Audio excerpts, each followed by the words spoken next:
तिकडे चंद्रपूर, गडचिरोली, वर्धा या विधान परिषदेसाठी काँग्रेसकडून शैलेश कुमार अग्रवाल यांचं नाव निश्चित झालंय। काँग्रेस ही जागा जिंकेल आणि त्यामुळे भाजपकडून मतदारांची पळवापळ सुरू असल्याचं शैलेश कुमार अग्रवाल यांनी म्हटलंय। भाजप आणि काँग्रेसमध्ये फक्त 40 मतांचा फरक आहे। शेतकरी संघटना, सामाजिक संघटनेसोबत असलेले मतदार आणि अपक्ष मतदार निश्चितपणे आम्हाला मतदान करतील असंही त्यांनी म्हटलंय।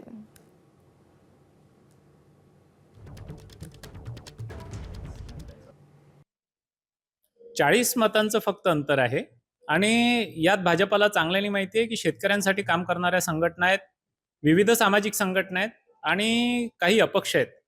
त्यांची संख्या मोठ्या प्रमाणात आहे आणि देशात जो सत्तेविरुद्ध असंतोष मोठ्या प्रमाणात आहे, अशा पद्धतीत अशा वेळेत ह्या ज्या सर्व संघटना आणि अपक्ष लोक आहेत हे भाजपासोबत जाणार नाही। भाजपला चांगल्याने माहिती आहे वैचारिकता त्यांची आणि भाजपाची जमण्यासारखी नाही, पण आमच्यासोबत ते वैचारिक मित्र होऊ शकतात ही गोष्ट लक्षात घेऊनच भाजपाने पळवापळव सुरू केली आहे। मला असं वाटतं 40चं जे अंतर आहे त्याच्यापेक्षा 80 आम्हाला जे मित्र लोक आहेत दुसरे ते 80 आमच्याजवळ जवळपास आहेत।